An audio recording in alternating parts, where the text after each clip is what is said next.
Hi everyone, my name's Stephanie. I'm an Australian prep teacher and I love creating resources for a prep classroom. Let's get into another tip.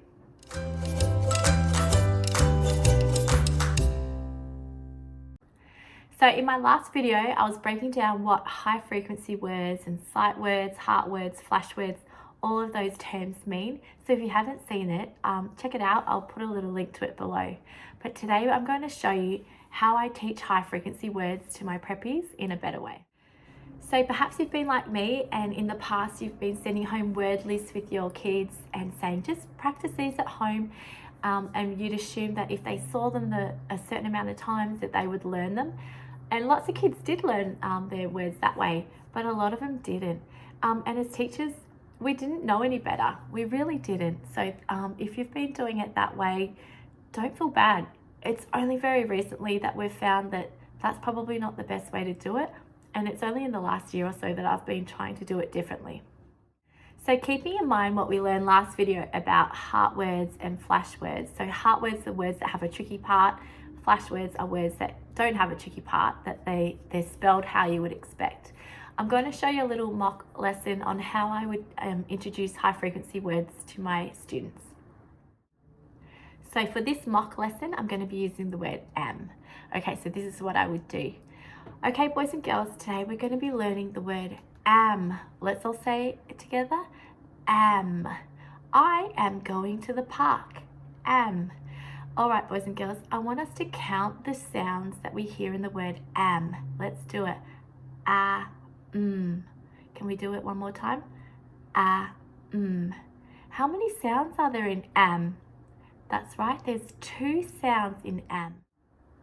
So teachers, for this next part, I would draw the sound boxes. So because there's 2 sounds in am, I would draw 2 sound boxes. Okay, so then I'd say, okay, boys and girls, what's the first sound that we hear?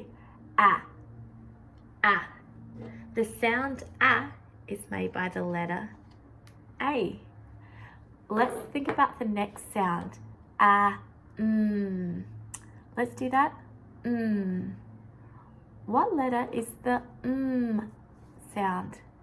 That's right, it's the M. Look at that. Am. Boys and girls, is there a tricky part that we have to remember in this word? No, there's not a tricky part, is there? Because it's spelled how we would expect. The sounds match the letters. So this would be a flash word. Okay, so teachers, in this next example, I'm going to use the heart word to, so you can see what it looks like when there's a heart word. Okay, boys and girls, today our word is to. We went to the movies. To. Let's count the sounds in the word to. T, oo. Let's do it again. T, oo. How many sounds are there in the word to? That's right, 2. So again, teachers, because there's 2 sounds in this word, we have to make 2 sound boxes. Okay, so boys and girls, let's listen for the first sound that we hear in to. Everybody, T. Let's do it one more time. T. Okay, good job, boys and girls. The T letter is the letter T.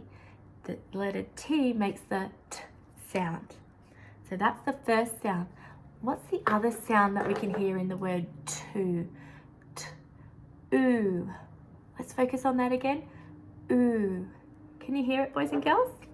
In this word, the O is making an oo sound. Now, boys and girls, normally we would expect the O to make an O sound. However, in this word, it's a little tricky. It's making an oo sound. T, oo. Now that's a tricky part, boys and girls. So that's the part we're going to have to remember by heart. So I'm going to put a little heart over the tricky part. So let's look at the word to. Boys and girls, would this be a flash word or a heart word? Yes, it's a heart word because there's a tricky part that we have to remember. The O is making an oo sound. So teachers, I've only really been doing it this way for the last year or so, but I found that the kids are very good at taking it on. They're great at hearing the sounds, and they're great at pointing out the tricky part.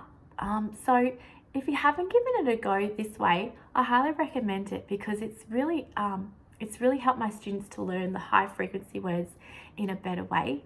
Now, if you feel a bit unsure, I actually do have a resource that I sell, which I'll link below. But basically, I picked out the 80 most common words that I see in prep or foundation, and it's a PowerPoint that you work through the slides with your kids. It's about 7 slides per word. And it does this whole process with you. So if you feel a bit unsure, I'll put a link to that below. But yeah, teaching your kids high frequency words in this way is great, because this is real science of reading way. So yeah, I hope that's helpful.